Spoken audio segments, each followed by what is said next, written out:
Olá, boa noite, tudo bom? Meu nome é Eduardo, sou membro da CPP, aluno do segundo semestre, e nós vamos começar a nossa última live do Outubro Rosa. Sejam todos bem-vindos. Eu gostaria primeiro de confirmar se vocês estão me ouvindo bem, me vendo bem. Hoje a nossa live é com a Jaqueline, a psicóloga do Rio de Janeiro. Bem-vinda, Yasmin, Isa. Legal, legal. Se vocês puderem, eu só estou esperando a Jaque entrar para convidar ela. Se vocês puderem enviar um aviso no grupo de alunos, ou nos amigos, enfim, quem vocês quiserem que participe dessa live, aproveita agora nesse comecinho, avisem o pessoal lá da turma. É bom que, além do conhecimento, dessa troca de experiência, a gente consegue também as horas complementares que é muito legal pra gente, né? Só esperando um pouquinho. Boa noite, Isa. Só esperando a Jaque chegar. Olá, Larissa, boa noite. Estamos só aguardando um minutinho. Vocês fiquem à vontade para fazer perguntas durante a live. No final a gente vai abrir um pouquinho. A gente espera ficar até 18h50, 18h55, porque a Jaque ela tem atendimento ainda hoje, né? Ela tem um paciente para atender. Além da aula. Olá, boa noite, Rita, tudo bem? Esperar mais um pouquinho. Maravilha, acho que ela já chegou.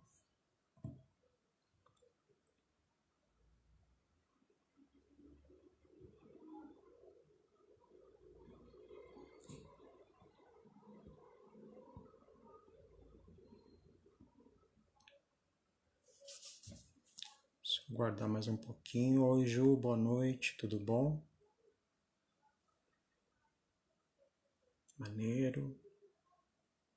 Se vocês quiserem enviar perguntas depois, fiquem à vontade, tá?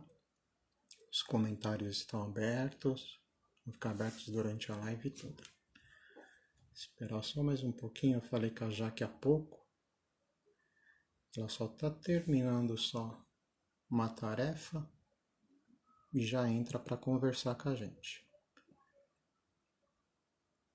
Enquanto isso, o pessoal vai entrando. Eu sei que muita gente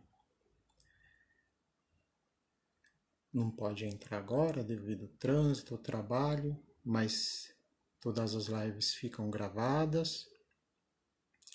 Aproveitem para depois, quando tiver um tempinho, olharem lá pelo Insta da CPP. Aproveita, se você não segue a CPP, já clica no seguir e dá essa força pra gente.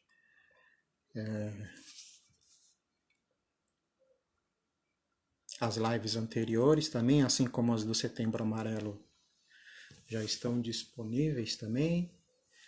No canal do YouTube da comissão tem todas as palestras da jornada. Um minutinho só. Oi, Kelly, boa noite. Lucas, Tamis.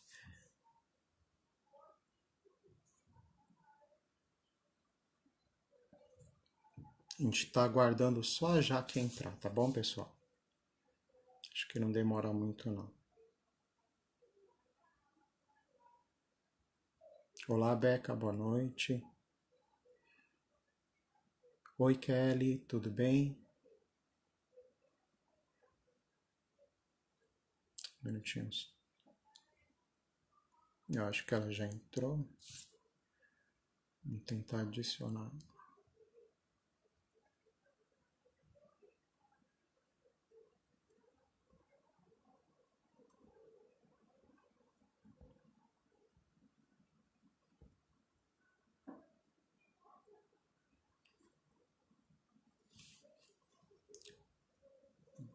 Esperar só um minutinho a nossa colega.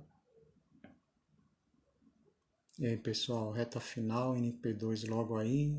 Só mais uma semana. E o semestre, graças a Deus, está terminando. Ninguém vai ficar de DP não, né? Pelo amor de Deus.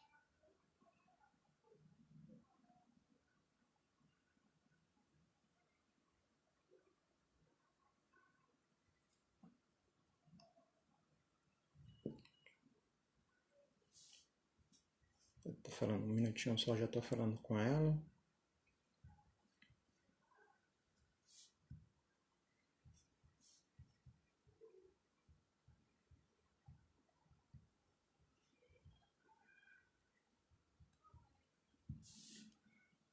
Pronto. Terminado, Nath.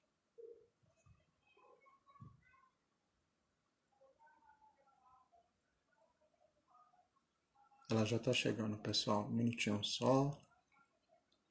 Desculpa o atraso. Mas a colega, ela tava em atendimento, né? Então a gente... Olá, Hugo, tudo bom? A gente tem que aguardar um pouquinho. Faz parte. Hoje a live é sobre psicologia, oncopsicologia e cuidados paliativos.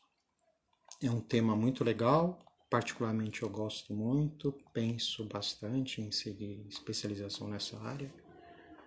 Acho que vai ser bem legal trocar essa ideia com a Jaque. Só um minutinho só. Se você não segue ela, se puder também, Jaqueline Cabral é psico na oncologia. Ela já chegou, vamos lá.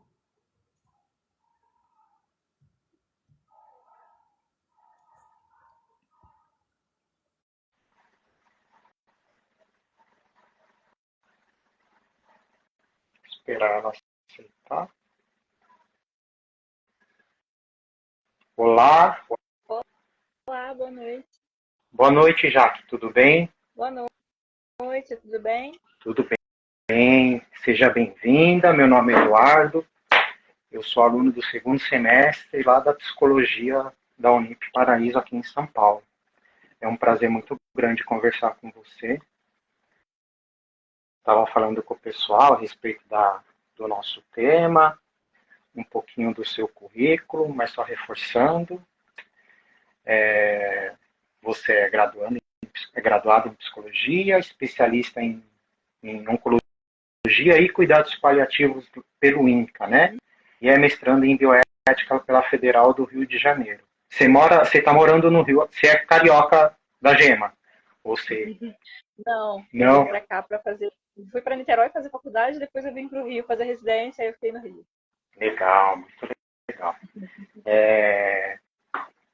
Vai ser uma conversa bem tranquila, não quero, acho que a gente ser aquela coisa palestrona, você fica à vontade para falar o que você quer. A gente já falou, a maioria das pessoas que estão participando são alunos de graduação. Eles podem fazer perguntas, a gente vai tentando fazer essas perguntas no final. A gente sabe do seu horário, né? A gente vai tentar 18h50, 55 já encerrar para não atrapalhar no seu atendimento. Então, acho que quanto mais cedo a gente começar, melhor. Muito obrigado pela participação. Jaque, eu queria conversar contigo, e é uma coisa que até é uma dúvida minha, né? Nós não temos ainda, né? Pelo menos eu não tive, a gente não tem no segundo semestre a respeito de cuidados paliativos, alguma coisa que se introduza mais nessa área da saúde, né? Uhum. Eu queria, se você pudesse já começar a conversar com a gente, assim, falar um pouco mais o que seria esses cuidados paliativos e o que não é o cuidados paliativos, né? Uhum. Um pouco só para orientar mais o pessoal. Uhum. Oi, obrigada novamente pelo convite. Eu adoro essas oportunidades de poder estar com vocês que estão fazendo a graduação. Não só vocês, eu acho que isso é uma falha que a gente tem na nossa formação em geral na área da saúde, né? Quase ninguém tem realmente cuidado paliativo na graduação. Acho que só a medicina hoje em dia tem isso. Tem cursos que falam que a gente é da humanas, né? Já acho errado aí, né? Ainda tem psicologia isso. É saúde, né? Não que a gente não seja também, né? Mas a gente não se reduz a só um grupo, né? A gente está na saúde, está na humanas, está nas sociais, a gente está em vários campos, né? Não apenas em um. Mas entrando, né, nessa diferenciação, a primeira coisa que é importante da gente diferenciar, né? É que durante muito tempo a gente teve um modelo de saúde voltado para a coisa de você curar doenças, né? E aí quando você trabalha com esse modelo curativo, por mais que você tenha desenvolvido tecnologicamente muitas coisas a partir disso, existe uma gama de pessoas que têm doenças que não vão ter um tratamento que alcance essa cura, né? Então, seja o câncer, sejam várias outras doenças neurodegenerativas, doenças até mais populares, como a diabetes, a pressão alta, enfim. A gente tem uma gama de doenças aí que não vai ser curada, a pessoa vai ter que conviver com ela. E aí todas essas pessoas, e principalmente, né, durante muito tempo era percebido que os pacientes oncológicos chegavam num certo estado da doença em que se dizia, não tem mais cura para você, né? Então você fica aí, e, enfim, a pessoa tinha que se virar com a religião, com a caridade, com o que tinha na época, né? Não que isso não seja importante, mas não existia uma preocupação científica, né, dentro da medicina, de você fazer um cuidado que levasse aquela pessoa a se sentir pelo menos melhor, né? E aí, por volta dos anos 60, assim, vários movimentos foram surgindo, movimentos sociais, movimentos políticos e tal. E na Inglaterra, em específico, a Cicely Saunders foi uma pessoa muito importante dentro desse campo da área da saúde, onde ela começa como assistente social e depois como enfermeira. Por fim, ela acaba se tornando médica, né? Porque justamente ela percebe que tem uma necessidade de se pensar em um cuidado científico que dê conta das dimensões humanas, para além, né, de você pensar se a doença sumiu ou não, né? Que o grande foco até então era essa coisa de você tirar a doença do corpo. E no câncer isso sempre foi muito limitado, né? Hoje em dia a gente já avançou até para mais do que na época dela, mas o câncer sempre teve essa limitação, né? Então muitas pessoas têm a doença muito avançada já desde o diagnóstico, por exemplo. Então você deixa todo mundo sem assistência, né? Ela ficava muito incomodada com isso, de perceber que esses pacientes eram largados no final do corredor e ficavam na sorte, né? Então ela vai criando vários tipos de tratamento, não só tratamentos médicos, né, como a questão da dor, né, que ela foi uma das grandes pioneiras em tratamentos com opioides para dor, mas ela justamente consegue desenvolver um raciocínio clínico, que é o que a gente hoje conhece como cuidado paliativo, onde a gente considera o ser humano em todas as dimensões dele. Ela é uma das primeiras a pensar nessa integralidade, né, de uma questão social, de uma questão psicológica, da própria questão física e a questão espiritual também, né? Então, o primeiro ponto que a gente tem desses cuidados paliativos é justamente essa definição, né? Que ele abarca o sujeito da forma mais ampla possível. Por conta disso também, a gente não consegue ter uma assistência de cuidado paliativo feita por uma única pessoa, porque se você tem tantas dimensões e o nosso modelo ainda é um modelo de trabalho muito fragmentado, acaba que a gente precisa ter uma equipe multiprofissional, né? Então, ele é muito centrado na doença, às vezes, né? Sim. A gente vai precisar da assistência social, da psicóloga, do médico, do enfermeiro, do fisioterapeuta, né? Todo mundo trabalhando junto, justamente para garantir essa qualidade, né? E o atendimento de todos os sintomas que o paciente possa apresentar.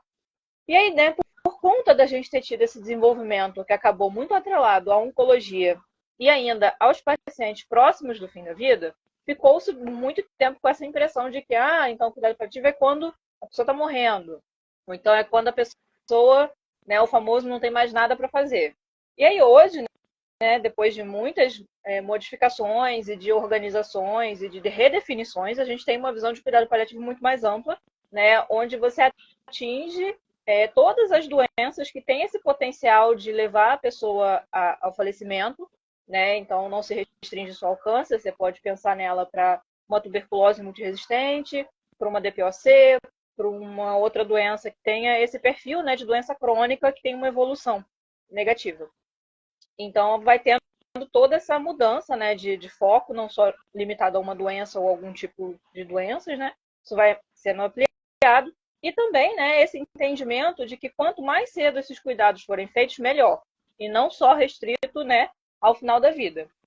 Infelizmente, a gente ainda tem muito na nossa cultura o encaminhamento tardio, né? Que é o que a gente acaba vendo, que os pacientes acabam chegando muito tardiamente em cuidados paliativos, com a doença muito avançada, se sentindo já muito fragilizados, e o profissional acaba ficando com pouca coisa para oferecer, né? Nesse sentido de intervenções mais objetivas. Só que a ideia seria que o cuidado paliativo entrasse junto com o diagnóstico, né? Então, seria esse cuidado precoce. A gente chama de cuidado paliativo precoce, que é justamente assim que a pessoa recebe a notícia, ela já vai poder receber ali, e isso vai mudando ao longo do tempo, né? Quanto mais ela fica sintomática, mais cuidado paliativo ela consegue receber.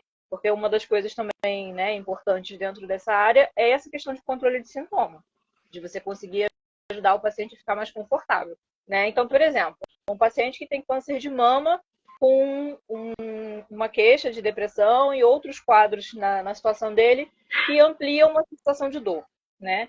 Então, além de você pensar, né, no encaminhamento desse paciente para uma clínica da dor, você também poderia ter um acompanhamento pela equipe de cuidado paliativo, justamente porque em cuidados paliativos existe uma gama grande, né, de manejos de dor.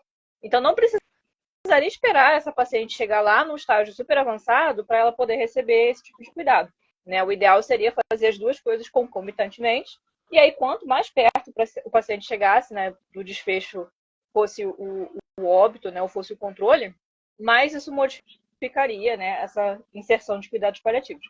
Quanto mais perto do óbito, talvez ele precise mais, né, de assistência do ponto de vista de controle de sintoma, que assistência ele precisará sempre, né?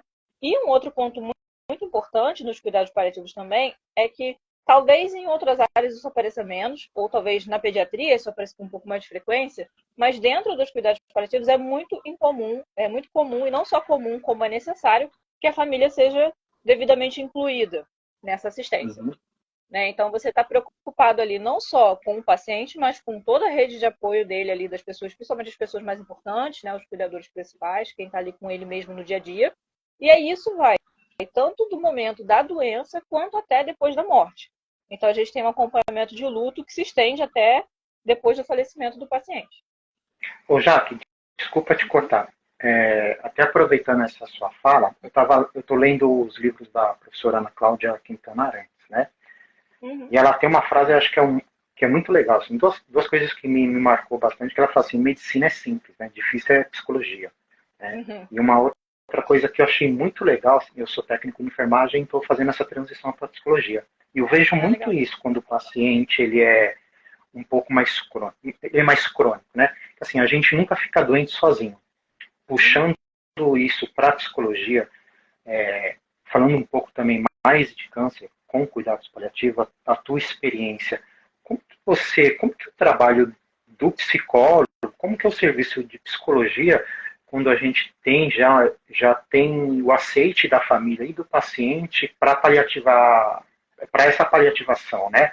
Como que é assim, não pensando em protocolo, mas que tipo de trabalho que você faz?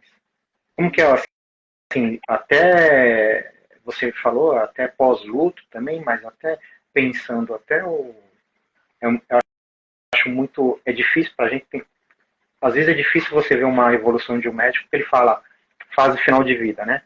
É o FFV. Então, quando a equipe aguarda, a gente sabe que o desfeito é um só.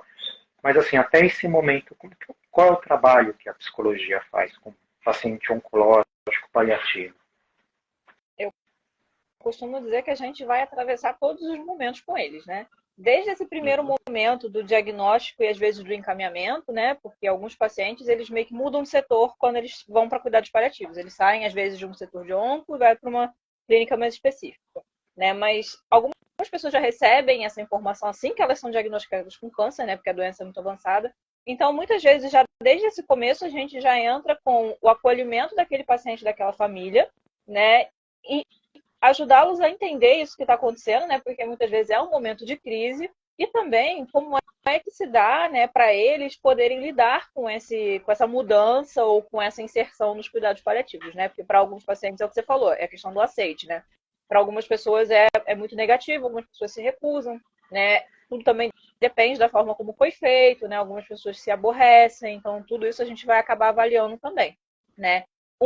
uma coisa que atravessa com muita frequência todas as etapas, né, e independente de onde o paciente estiver dentro do tratamento dele, é a questão da comunicação, né? O psicólogo, ele vai contribuir muito com a comunicação, seja por ajudar o paciente e a família a se entenderem com a equipe, seja até com o paciente e a família se entenderem entre si, né? Porque às vezes existem desavenças ali, algumas questões a serem trabalhadas também, e poder, né, fazer com que essa tríade funcione bem, né? Muitas vezes a gente precisa fazer algumas mediações, até reuniões mesmo, atendimentos em conjunto, interconsulta, tudo isso acaba, né, atravessando o tratamento.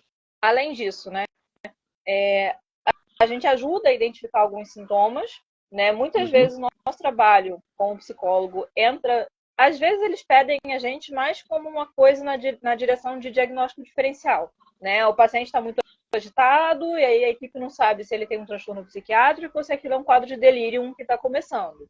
Ou então se aquilo que ele está tendo é uma depressão ou é um quadro de tristeza reativa ou uma tristeza normal mesmo, né? Então, muitas vezes a gente vai ser chamado para tirar essas diferenças, né? Para ajudar a perceber se tem um quadro ali que a gente possa considerar psicológico, psiquiátrico ou não, né? Como profissionais de saúde mental, muitas vezes a gente acaba sendo, né, convidados a fazer esse tipo de coisa que muitas equipes, infelizmente, não tem psiquiatra também, né?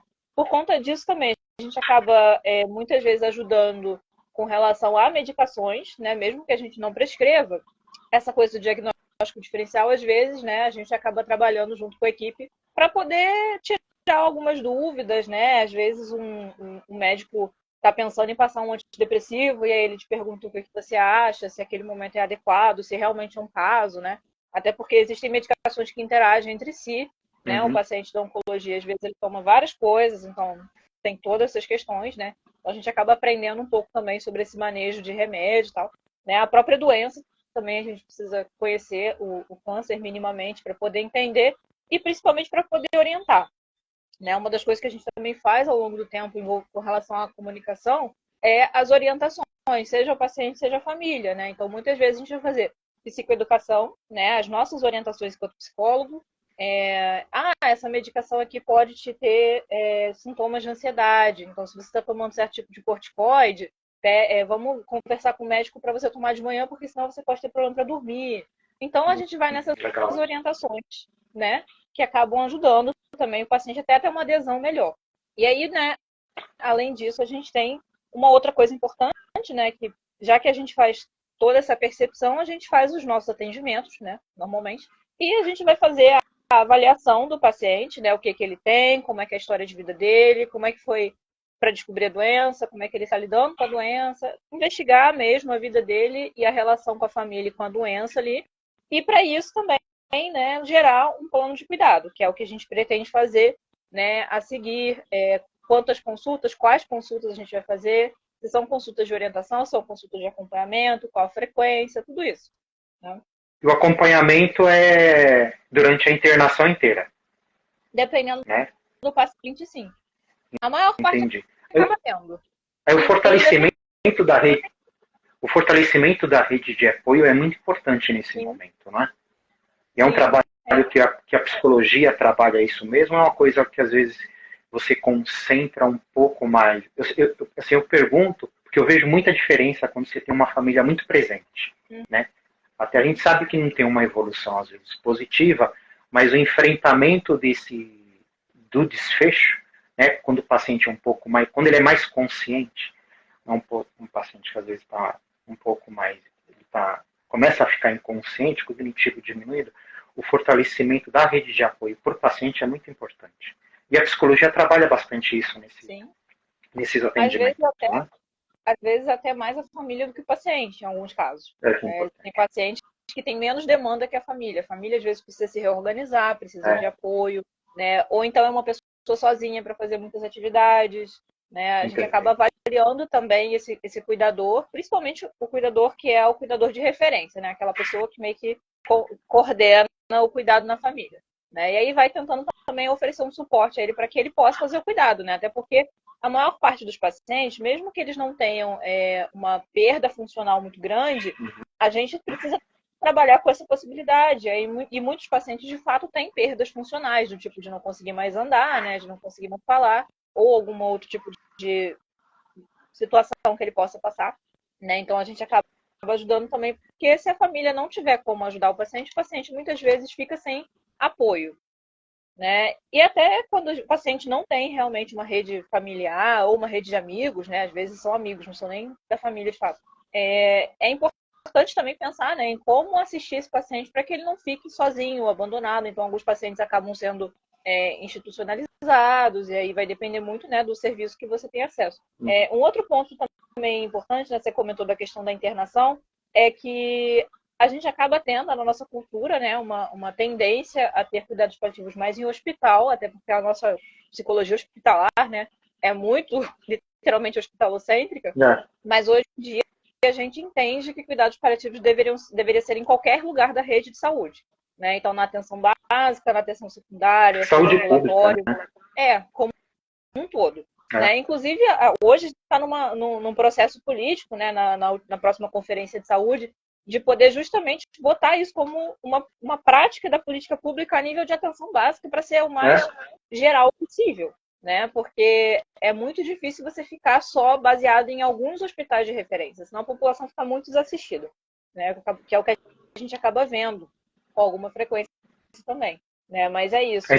A ideia se você vê a diferença no Brasil, então, o tamanho do país ele é muito diferente. Não consegue. O sistema, infelizmente, ainda assim, a gente tem que falar muito bem do SUS. É um sistema incrível, mas para paliativos ele é muito, muito, muito, acho que concentrado no eixo, né, sudeste-sul.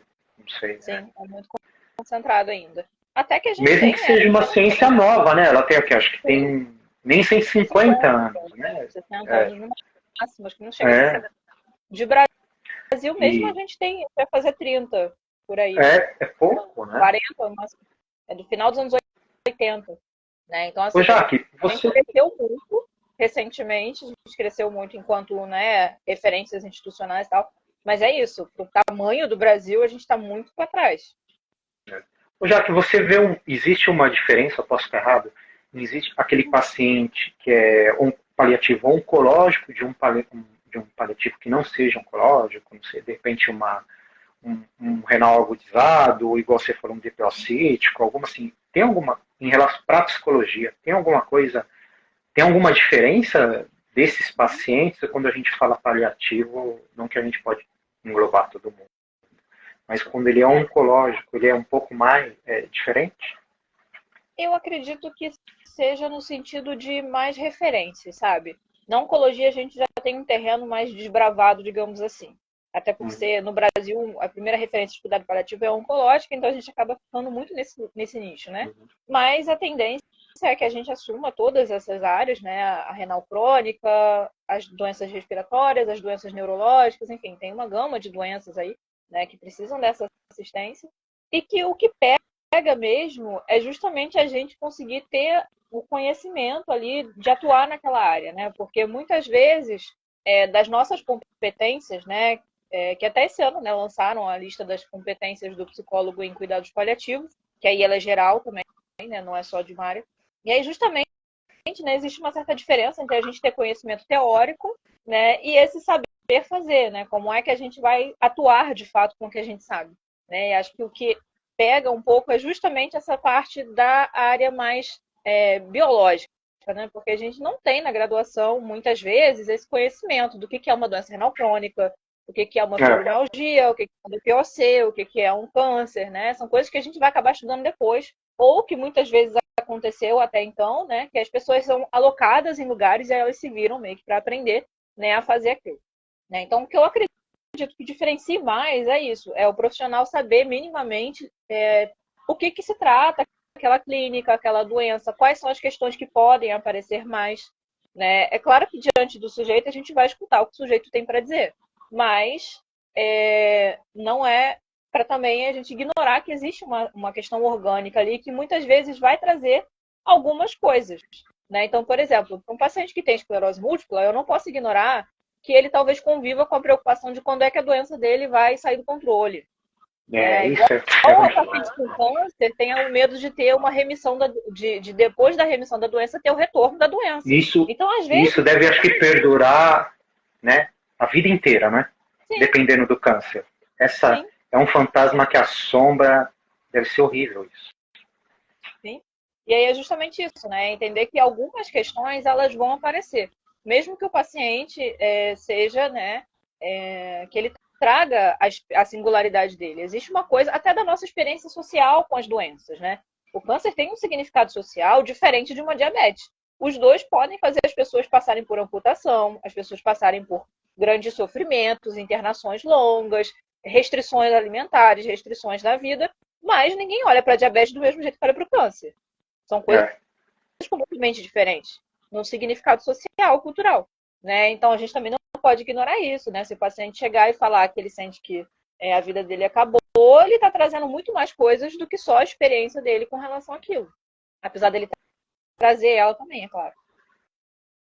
Entendi. E como que surgiu essa vontade sua de ir para oncologia e paliativos?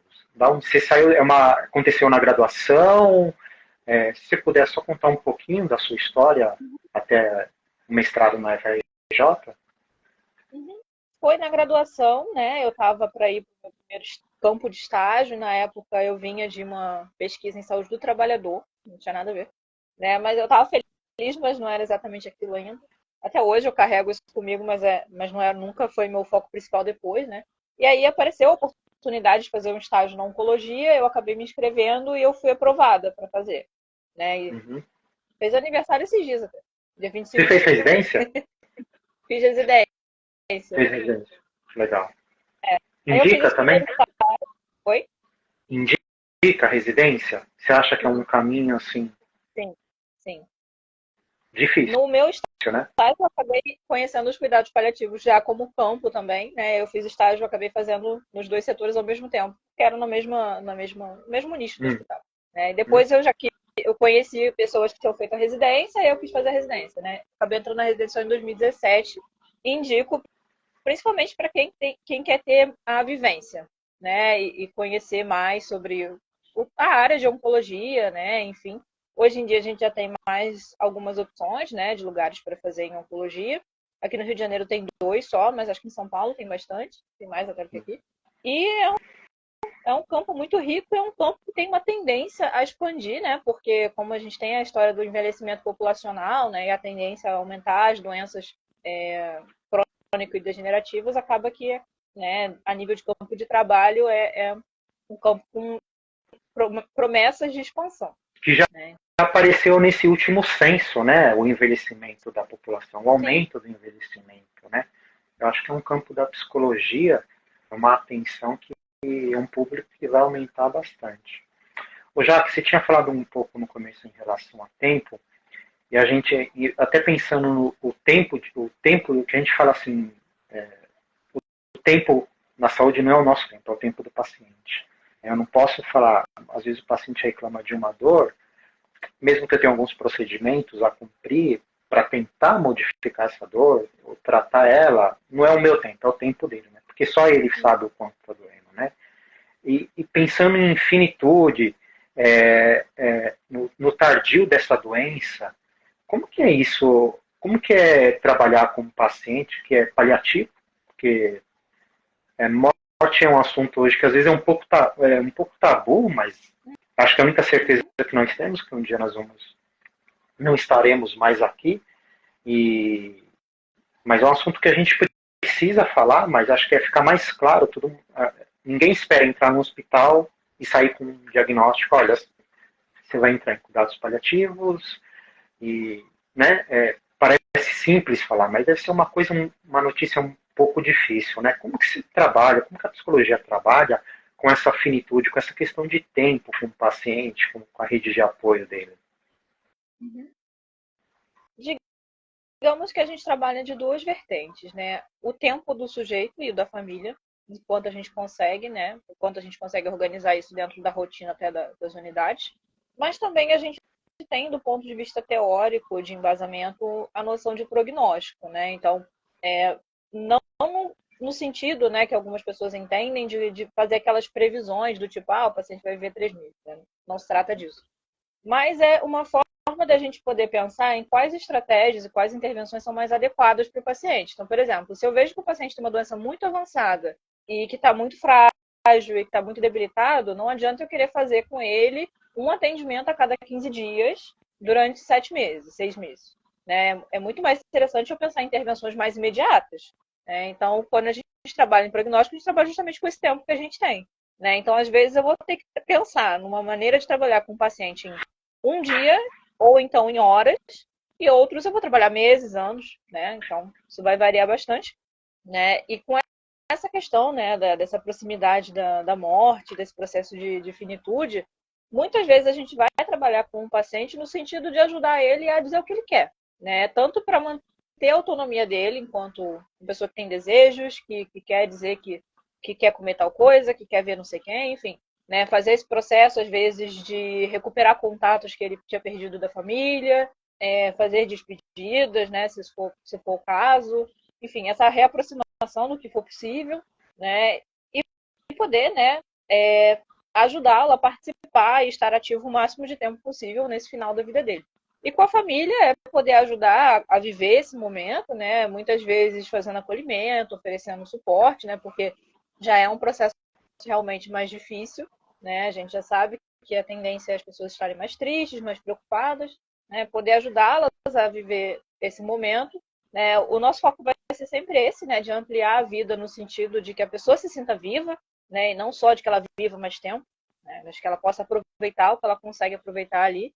E a família dando esse suporte para que eles possam entender o que está acontecendo, explicar, tirar dúvida, ajudar, dar apoio, fazer orientação, né, acolher o que vier de sentimento, né, às vezes fazer algum movimento ali de apoio com a família. Em alguns casos, né, a gente consegue fazer parcerias com outros grupos, né, para além da psicologia, né, atividades com musicoterapia, arteterapia, com a capelania, enfim. Né, você tem vários tipos de atividade ali que você consegue oferecer para ajudar. Né? E, aproveitando esse tema, né, a gente trabalha também a questão do luto. Né, porque hoje em dia a gente entende que o luto não se resume só, né, ao luto pela perda da morte, né, da coisa da concretude da morte, apesar dele ser um tipo de luto importante também nesse cenário, mas as pessoas elas vão perdendo coisas ao longo do tempo, né? Então, às vezes, o paciente se sente triste, perdendo a sua força, né, perdendo a sua funcionalidade, perdendo a oportunidade de sair do hospital e ver alguém da família que ele gostava muito. A família percebe a vulnerabilidade do paciente, a fragilidade, vai vendo que aquela pessoa vai meio que deixando de ser quem ele conhecia. Né? Então, todos ali vão vivenciando perdas ao longo desse tempo. Né? Não é só a morte que é uma perda, né? Todo esse processo desencadeia várias outras perdas. E a gente trabalha com isso também o tempo todo, né? Desde o começo até o desfecho da morte concreta, né? E o atendimento do pós-óbito imediato, quando isso é possível, né? Às vezes o paciente morre no hospital ou num lugar que a gente está presente. E a gente poder fazer esse primeiro acolhimento à família também, muitas vezes pode ser importante. E em alguns casos, né, algumas situações, a gente consegue fazer um acompanhamento depois também, né? Algumas instituições têm essa oportunidade, mas de qualquer forma, quando a gente percebe que alguém ali tem uma necessidade de atendimento que talvez seja maior ou que precise de um suporte até, né, de um CAPS ou de um outro serviço, a gente faz esses processos de encaminhamento também, né, para garantir que essa pessoa seja assistida depois. Você acha que é um trabalho, a psicologia do paciente oncológico paliativo, é um trabalho mais de ressignificação, de educação, educação do paciente e da rede de apoio, familiares e amigos, em relação ao valor de vida e principalmente assim a atribuição, né, o valor que a morte tem, né? Hoje é muito difícil a gente tentar valorar um pouco a morte, porque a gente nunca para pensar nesse assunto, mas às vezes eu fico imaginando como o paciente que é paliativo, ele começa a valorar essa morte e principalmente o tempo dele, né? Você acha que esse é o principal trabalho que, além do tratamento e do acompanhamento, é essa ressignificação de tempo e morte com o paciente oncológico paliativo? Eu acredito que é uma das coisas que pode sim acontecer. Né? Algumas algumas pessoas elas já têm isso para elas, né? Nem todo mundo vai ter isso só no processo da doença. Algumas pessoas já têm essa experiência até de antes, né? Mas quando a gente consegue, né, oferecer um bom cuidado, a tendência é justamente essa, né? Que o paciente e a família consigam aproveitar aquilo que eles estão vivendo ali. Né? É claro que eles vão viver com as limitações e com as consequências de uma doença, né? A gente também não vai ignorar isso, né? Existem sintomas, existem coisas que são desconfortáveis e coisas que causam muito sofrimento, né? Mas ainda assim é poder continuar mantendo, talvez mais até do que a ressignificação, é pensar no sentido que as pessoas dão para a vida, né? Então, encontrar esse sentido e conseguir sustentar esse sentido mesmo com uma doença avançada, mesmo com sintomas, mesmo, né? Acho que esse é um dos nossos trabalhos, assim, poder ajudar a sustentar esse sentido no meio desse caos, né? Que para muitas pessoas é uma situação, né? De sofrimento intenso, de muitas dificuldades também. Como que é esse trabalho, pensando mais para quem está do outro lado? Como é esse trabalho? Como que você... não, como que é o trabalho não, assim, como que você trata tudo isso, né, no seu dia a dia, no atendimento, que é um grupo bem específico, né? É diferente de uma clínica, né? Por exemplo, a gente está falando de pacientes já debilitados, às vezes, normalmente mais debilitados, já com enfrentamento de morte. Como que o profissional, você acha que ele consegue criar, não barreiras, mas mecanismos de enfrentamento até para esse dia a dia? Como que é para vocês, para quem faz oncologia e trabalha com paliativo? Acho que passa muito por essa questão do sentido do trabalho, né? Do que você deseja alcançar na sua profissão, né? Ali, estando ali fazendo isso, porque é impressionante. Eu sempre me impressionava como os pacientes conseguiam dar jeito para fazer as coisas que eles queriam. Né? E aí eu falo que eu aprendi isso um pouco com eles. Né? Então eu me lembro de pacientes que não gostavam com traqueostomia, não gostavam de conversar com ninguém porque ficava muito incomodado de ocluir a traqueostomia, de ter que ficar escrevendo, não gostava de barulho já incomoda, né? Nossa. Ele mesmo ficava muito incomodado de sair a secreção, né? Ele ficava magoado com aquilo. E aí um dia no atendimento, eu fui até um atendimento domiciliar, né? E nós fomos dialogando. Aí tem que um momento a esposa dele virou para mim e falou: mas ele tá conversando com você, ele não conversa nem comigo, né? E aí eu entendi que para ele era uma urgência falar sobre aquilo que ele estava sentindo, né? E independente da traqueostomia, aquilo ali não foi um impedimento para ele, né? E às vezes a gente encontra pessoas que acabam ensinando a gente o que fazer, e aí a gente vai, né, com o tempo a gente vai começando a ter os recursos e vai reproduzindo, né? Então, prancheta para paciente em CTI, ou paciente que não consegue se comunicar vocalmente, né? A gente vai desenvolvendo várias coisas. E aí acho que isso também é uma das coisas interessantes do trabalho. O nosso desejo de estar ali naquele lugar e o desejo do outro de ser ouvido. Isso, quando casa, você consegue fazer atendimento de situações que você não consegue imaginar que é possível. A situação mais dramática que eu acompanhei nesse sentido foi de um paciente. Se eu tenho alguma coisa, algum específico que você pode dividir com a gente. Esse em específico foi assim, aquela coisa que tinha tudo para dar errado. O paciente tinha um glioblastoma, né, que é um tumor neurológico, no caso dele era bem avançado, com um comprometimento auditivo importante, quase 100% da audição, ele ouvia acho que uns 10% só, com comprometimento na fala e não conseguia enxergar direito nem escrever, porque ele tinha tido comprometimento do sistema nervoso central, então ele tinha vários prejuízos simultâneos. E a gente fez um atendimento de 1h30. 1h30? 1h30. 1h30. Eu acabei atendendo poucas vezes, depois ele internou com a progressão da doença e já não estava mais lúcido orientado. Mas nesses primeiros momentos, ele tinha um desejo tão grande de compartilhar aquilo que ele estava vivendo, essa sensação de estar meio preso dentro dele mesmo, que ele conseguiu expressar várias coisas. E ele percebeu, né, que na minha postura eu estava disposta a entender o que ele ia falar. Então ele tentava falar e eu repetia e perguntava: é isso? Aí ele: o quê? Aí eu falava mais alto: ele: é isso? Ele: é. E a gente foi assim, até ele conseguir dizer tudo que ele precisava dizer, né? Então, é isso. O quanto o nosso trabalho, né, depende também dessa vontade do outro de querer estar ali, né? Porque às vezes o paciente não quer atendimento, e a gente também precisa entender o que isso significa.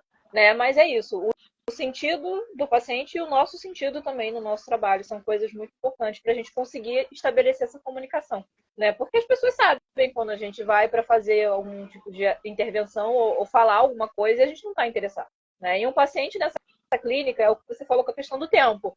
Ele sabe o quanto o tempo dele é precioso. Se ele perceber que você está gastando o tempo dele, ele vai te mandar embora. É bem isso mesmo. E a gente apresenta e a gente observa isso assim, é muito claro. Ele não precisa, acho que nem falar, a gente consegue ver na cara. Quando ele não quer muita conversa.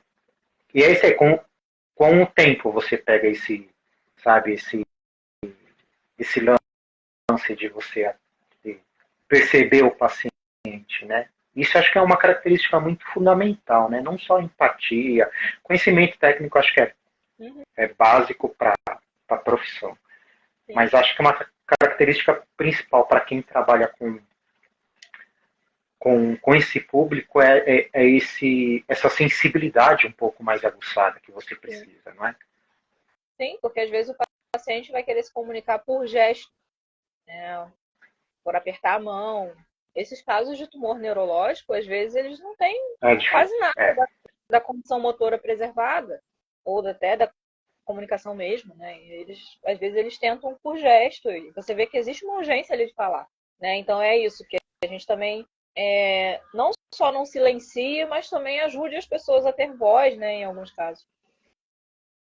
Você acha que, na tua experiência, existe uma abordagem que é um pouco mais, não sei se eu estou errado em falar, uma abordagem um pouco mais eficiente para quem é oncológico, não pensando só no paliativo, paciente mais oncológico, existe uma abordagem mais específica ou vai depender do profissional, do que agrada a ele, o que ele gosta mais? Você acha que existe alguma coisa, um pouco, algum protocolo que funciona mais ou não? Não sei. Acredito que a abordagem em si, ela depende mais de quem conduz ela do que só da teoria, né? Porque às vezes as pessoas têm muito conhecimento teórico e não conseguem aplicar ele adequadamente, né? Então, é uma soma de coisas, né? É a capacidade de saber ali, de agir de acordo com o que é preciso no momento, mas não quer dizer que, então não tem abordagem nenhuma, não. Né? É ideal que você tenha uma abordagem, aí você escolhe a que você achar que combina mais com o seu trabalho, com as coisas que você acredita até do ponto de vista de valores, né? Porque se você também não tiver nenhum embasamento, o seu trabalho não é um trabalho, né, científico, acaba virando um trabalho que poderia ser feito por qualquer outra pessoa. Né? Então a abordagem te ajuda também até a fundamentar e a você se sentir menos desorientado e perdido em algumas situações, né? Porque de qualquer forma, assim, por mais que a experiência ajude a gente no dia a dia, né? Essa coisa do tempo que vai passando, ela sozinha também não dá conta, porque acontece muita coisa, né? Então, se você não tem um mínimo de referência, às vezes você pode ficar completamente perdido, né? E não só para o nosso trabalho com o paciente, mas até para poder dialogar com a equipe. Né? A gente precisa embasar as coisas que a gente fala. Né? Então, se eu faço uma intervenção que eu vejo que o paciente está com quadro de depressão, com quadro de ansiedade, com outro quadro desses qualquer que precisa de uma classificação, eu preciso chegar e falar com base no CIS, com base no DSM. Eu não posso só chegar e falar, eu acho que está com depressão. E você acha que um fator primordial é o tempo do paliativo? Acho que sim, o quanto antes você acredita que esse trabalho fica um pouco mais facilitado com o paciente com a rede de apoio ou não? Existe essa diferença? Quanto mais a gente tarda um pouco mais essa paliativação do paciente, principalmente no paciente oncológico, dificulta um pouco mais? Ou existe essa diferença para o trabalho da psicologia ou não? A questão do tempo prevalece também, né? Porque quanto mais cedo, mais tempo você tem. Com mais tempo, você consegue prever intervenções melhores com uma calma maior, né? Porque quando é uma prerrogativa médica, né, ainda, né? 100% médica, o não incentivo, mas o oferecimento dos cuidados paliativos prerrogativa e a conduta médica, né? Sim. Isso né? que é... Isso é uma coisa que a gente ainda tem, né? Essa complicação. Mas é isso, né? O problema é que às vezes a gente acaba recebendo as pessoas muito no final da vida.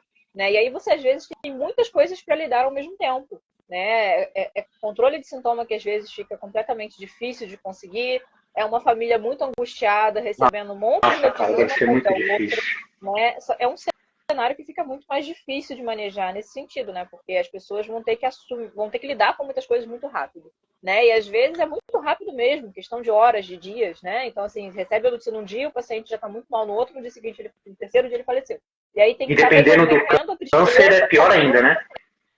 essas coisas todas vão se acumulando, né? Quando a gente consegue pensar num cuidado mais extenso, a gente consegue fazer um acompanhamento. Não é que a gente faça uma preparação das pessoas, né? No sentido de, ó, estou te ajudando a você se organizar. Mas, tipo, a pessoa consegue não ser pega de surpresa, né? E a tendência, né, é que ser pego de surpresa é muito mais dramático do que, né, se você consegue acompanhar uma situação e você vê que aquilo ali está caminhando, né, para um determinado desfecho. E é uma comunicação, às vezes, muito difícil, né? O aceite da família para o paliativo. Existe alguma coisa assim? Uma dúvida que eu tenho. É uma conduta 100% médica em relação a oferecer esse cuidado paliativo e não tentar, não incentivar a família a aceitar ou não, né? É você educar essa família e apresentar, porque às vezes, fora o profissional de saúde, é muito difícil a sociedade saber hoje o que são esses cuidados paliativos. E você, às vezes, tratar um paciente que nem você falou, que tem tempo, é primordial, você tem que educar, a falar o que são os cuidados, o que são os cuidados paliativos, o quanto é bom para ele esse aceite, acho que fator tempo é primordial isso, né? E a psicologia trabalha nesse oferecimento, na introdução desses cuidados paliativos, ainda é 100% médico. Eu não sei como que...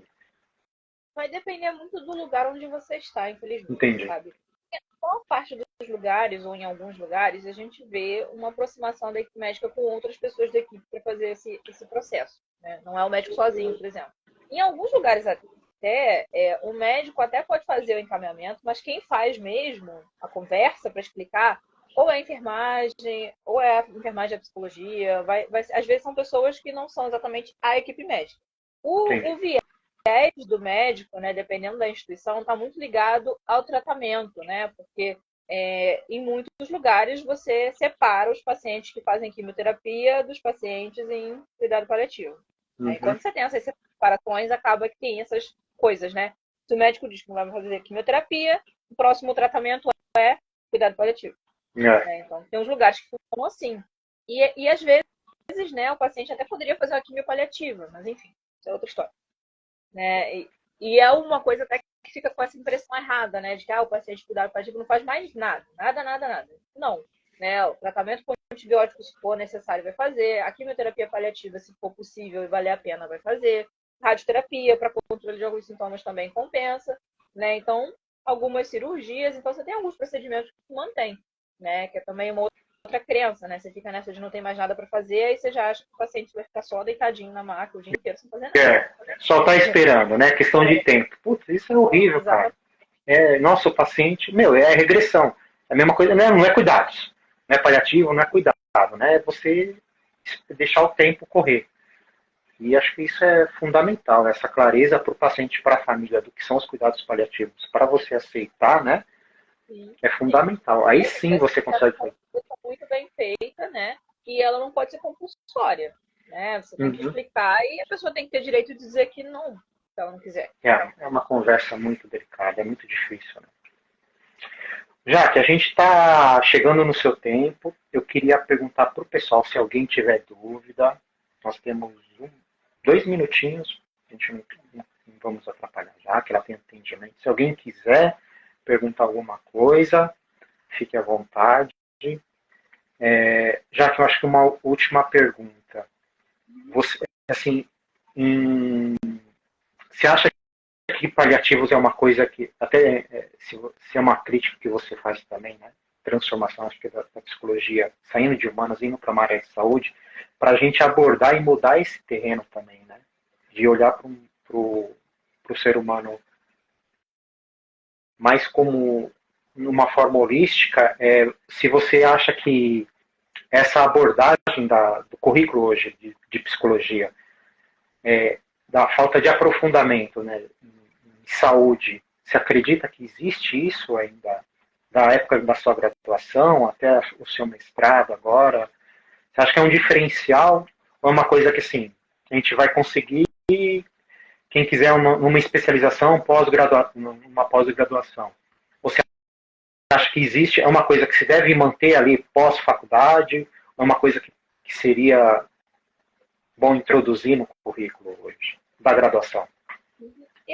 Eu acredito que deveria entrar, mas na verdade o que eu acho que é mais difícil é que, pelo menos na minha graduação, eu só tive 2 contatos com disciplinas que teoricamente tinham a ver com a saúde. Uma se chamava psicologia hospitalar e a outra era políticas públicas de saúde, que era só aquela parte de legislação do SUS, né? Discutir o SUS, só. Não tinha uma coisa mais, né, de vivência. E o que eu percebo é que falta ainda uma discussão sobre luto e morte em geral, né? Então, talvez a gente pudesse pensar no currículo algum dia de ter alguma coisa voltada para a tanatologia e incluir essas abordagens na área da saúde que falam da terminalidade. Porque mesmo que as pessoas, né, não trabalhem diretamente com cuidados paliativos ou diretamente com finitude, né, com um paciente que esteja vindo a óbito ou com um familiar de alguém que esteja doente, até na clínica, esse tipo de demanda é muito recorrente, né? E com a pandemia, a questão da perda e dessa coisa, né, dos vínculos e todo esse processo que a gente viveu, isso é uma coisa que deveria ser incluída na graduação. Porque até para você entrar em cuidados paliativos, você precisa entender em que pé a gente está nessa discussão sobre luto, sobre morte, como é que a psicologia lida com isso, como é que é trabalhar com isso nos ciclos da vida, né? Uma criança, você não pode conversar do mesmo jeito com um adolescente, com um adulto, com um idoso. Né? Então, tudo isso, né, tá perdido aí no meio, porque a gente não tem essa matéria, nada desse tipo na graduação. Pelo menos eu não conheço nenhuma graduação que tem até hoje. Me corrijam se eu estiver errado, gente. E aí acaba que a gente acaba procurando pós-graduação, né, ou residência, ou alguma especialização, enfim, para justamente tentar compensar um pouco disso, né? Mas aí você cai às vezes de paraquedas na experiência, né? No caso da residência, por exemplo, você cai de paraquedas ali já na experiência concreta, né? Algumas pessoas conseguem ter estágio também, né? Mas é isso, você acaba caindo assim numa situação já muito concreta para você ter que se desenvolver ali meio que, né? Como você acaba conseguindo. Entendi. Já que nós vamos terminar agora, eu não quero te atrapalhar. Primeiro, quero agradecer muito a sua disposição, falar que foi um prazer muito grande conversar com você. Isso é muito bom, assim, a gente procura fazer essas lives, porque são alguns temas que nós não temos na graduação, e essa proximidade com o profissional, assim, ele acho que ele é primordial. Assim, é muito bom ter essa troca de experiência. Muito obrigado pela sua disposição. O que você precisar da comissão, fique tranquilo em entrar em contato. Foi um prazer muito grande conversar com você hoje. Muito obrigado mesmo.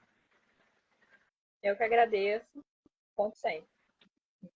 Tchau, tchau, Jaque. Muito obrigado, viu? Tchau, pessoal. Muito obrigado pela live. Tchau, tchau. Boa noite.